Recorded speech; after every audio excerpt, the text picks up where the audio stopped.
Our goal at WWF is to raise awareness for the challenges these companies face and to help eliminate them.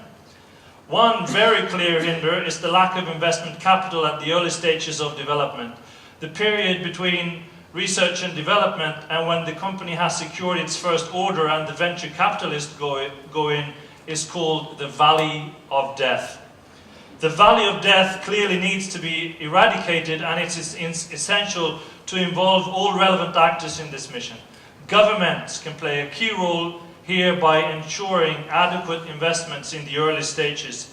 In Sweden, for example, only 2% of Sweden's total public investment in R&D occurred during this early phase. And we estimate that approximately 7 to 10 times this amount is necessary to facilitate the commercialization of these technologies. We intend to enlist the support of larger businesses in this mission.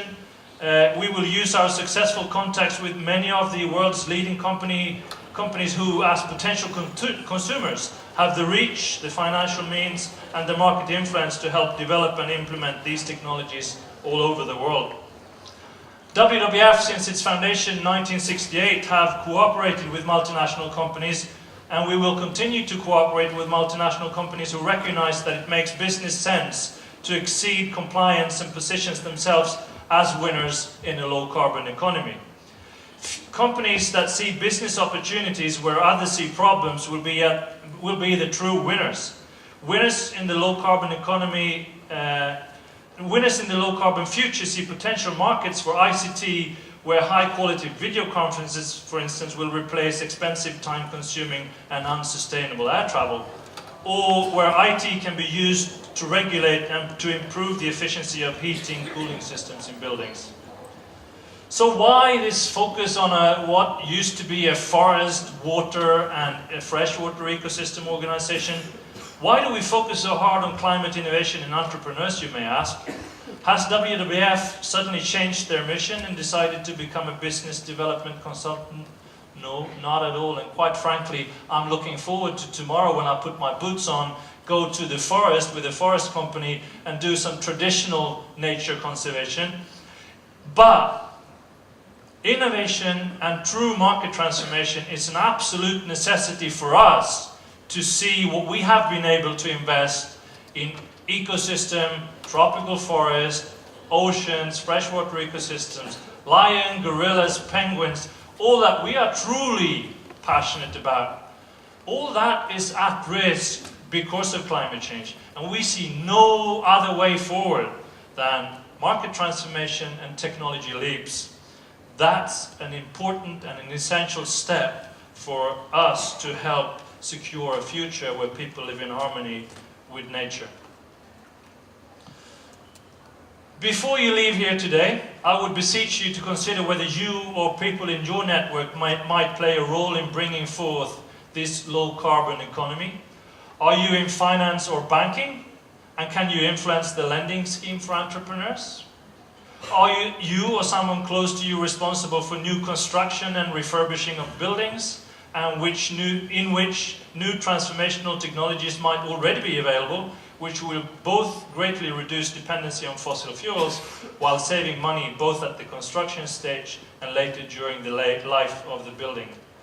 Or are you from a municipality dealing with personal transport issues such as insufficient road access due to consistently increasing levels of one-person car travel? What new innovative solutions might be out there for you? Have a look at climatesolver.org and see what SkyCab has to offer. The questions we could ask are endless, and so too are the answers if we start thinking outside the box. And as our Deputy Prime Minister said this morning, the future, I think, truly believe, is bright, but the time to start is now. Thank you.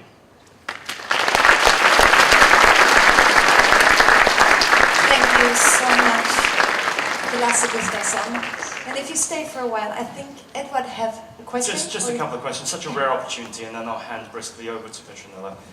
Just a question I think that will stimulate your mind. Is it reasonable that is it really sustainable rather, that it's possible to conserve all species? Isn't it necessary for some to disappear for others to appear? What's your response? Well, reality is we lost 90% of the fish the last 100 years. Most ecosystems are now in such a bad shape, so the question is not can we save all species. But I just came back from a field trip to Cameroon, a very exciting country for an environmentalist like myself. And one of the things we're doing there is to increase the local economies by planting what biologists call Prunus africana, an African cherry tree, which had no commercial value 10 years ago, but now it's been proven that the bark of Prunus africana contains components which are crucial for the development of prostate cancer medication. So great opportunities for the local communities in Africa to make some big money on prostate cancer and working with the biotech industry. That tree could have been gone, and we've lost many, many species, both trees, other plants, and animals. Genetic deserts in some places. That is, and we don't know exactly how, but that is opportunities lost.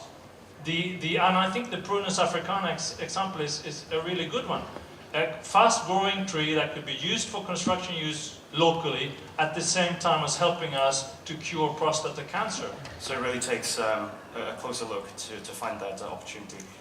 Just a final question. Now, a lot of the leaders that we've heard talk today represent huge organizations, including WWF yourself. You pointed to an interesting example of an SME that went through the valley of death and came on the other side to be extremely successful, Suntec.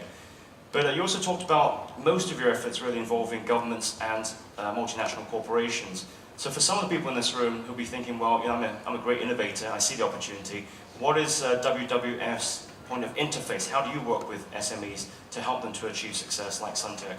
Well, we actually have a climate innovations unit at WWF Sweden. It's about the same size as the Swedish government in terms of investment. So we are clearly trying hard to be at the forefront. I'll be here for the rest of the day. Other WWF representatives working at the Climate Innovation Center are here also the coming 2 days.